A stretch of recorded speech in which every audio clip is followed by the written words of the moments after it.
So we're going to go down this aisleway here. Pre-trips are essential if you're going to maintain a bus in working order, and you have to do that to ensure the safety of the students on board. Good morning, I'm Steve Hermanson. I am a trainer here at Hamilton Southeastern, been driving buses for a little over 14 years and have been a trainer for 12.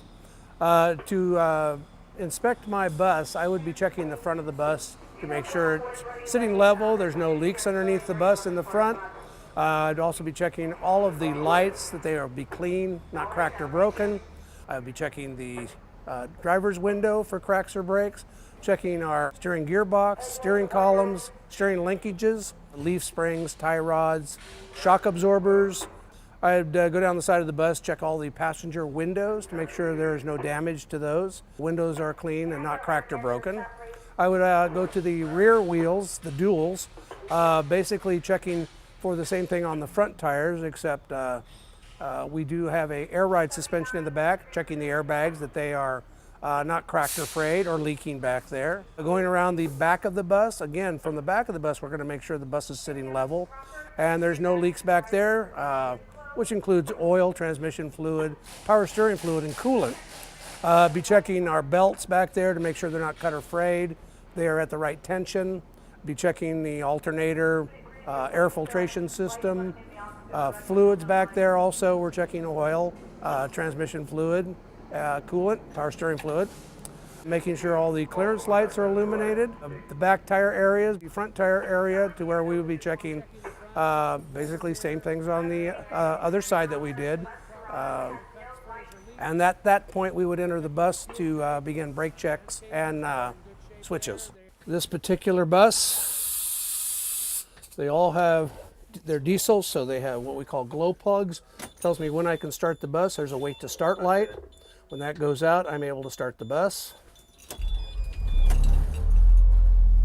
Lights have gone out. So we have lights on.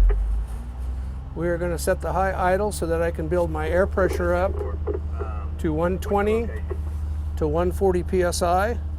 So I know that my turn signals are working back there. You can see the flashing there. Hazard lights. Brake lights will illuminate. We put it in reverse. There are two illuminated lights there. I am now going to do a 4-point brake check. My air pressure is up between 120 and 140 psi. This is when we turn the bus off. Turn the bus back on so our gauges are going to be working. Pushing in the parking brake, stepping on the service brake. Checking to make sure I don't lose more than 3 psi in 1 minute. So we're waiting to see if we have any air loss happening here.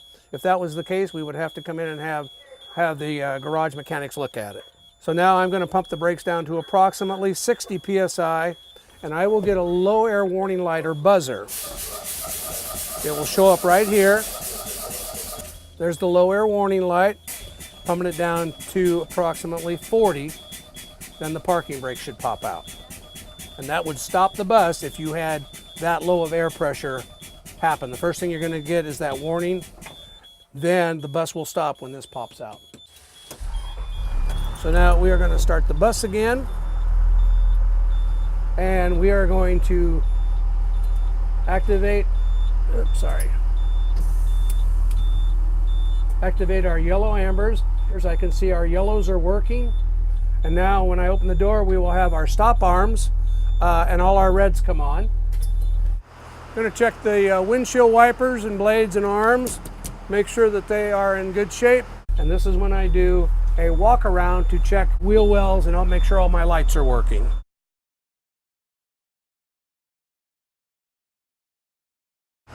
Checking the overhead clearance lights, student warning lights. They're all clean, not cracked or broken, working properly, of the proper color. The mirrors are intact. They are clean, not cracked or broken. Going to check the side emergency door and also check the inside of the bus, where you can see underneath every seat.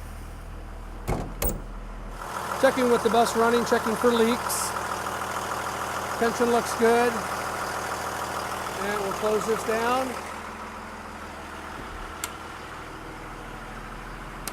We're going to check the back emergency door. Everything looks good here. Emergency window. No leaks in the back. Battery compartment, they are secure. Checking the fuel door and cap is on tight. No leaks there. Be checking the front shock absorber here, airbags, everything looks inflated properly, no cuts, frays, or leaks. Checking the fuel tank and cages are in good shape there. They are securely mounted, along with the front tire areas. And we're going to go inside the bus and make sure that all of our inside lights are working, and seat bottoms, seat backs, and aisleway. Our inside interior lights, those are all working properly. Checking my window fans. I have 3 on this particular bus. Front windshield defroster, driver's heater, fan number 1, fan number 2, fan number 3, which are all heaters for the students. There are 3 heaters on this particular bus. We're going to be checking the aisleway tread to make sure there's nothing sticking up, cut, frays. Also checking the metal strips that they are down and secure with no missing screws. So I'll be walking the bus checking the seat bottoms to make sure they are secure. Also checking the seat frames that they are not cracked or broken. Checking the side emergency windows.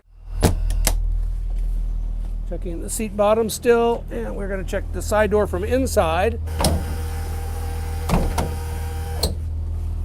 And we will check the back emergency window. We did check it from the outside, but we're going to check it on the inside here. That opens properly. As I come up the aisleway, I'm going to be checking my seat backs to make sure they are secure, none are broken or loose. Going to check the roof hatch. Okay, this indicates this is operating, but as you can see, the bracket did not extend like this one did. So basically, until I get this fixed, I will write this up.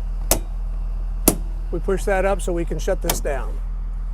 So basically, the bottom line is this roof hatch, alarm goes off unexpectedly, but the roof hatch is working. So if there was an emergency evacuation, they could still get out this way. And that's the bottom line. And that should complete my pre-trip. My routine is different than everybody else's, but as long as everything is checked, that's the bottom line. To make sure that bus is safe to exit the yard to go pick up your students for your routes. We're supposed to do our inspections twice a day. Due to the fact of the precious cargo that we're taking on these buses, we're ensuring the parents that we have a safe travel to and from school every day. Bottom line is checking your bus to make sure it's safe to take out on the road. Safety is paramount. If a driver is out there and says, hey, I've got something wrong with the bus, we'll put him in another spare if it can't be fixed readily. And so I'm very convinced that everything that passes through the gate out of there is in very good working order.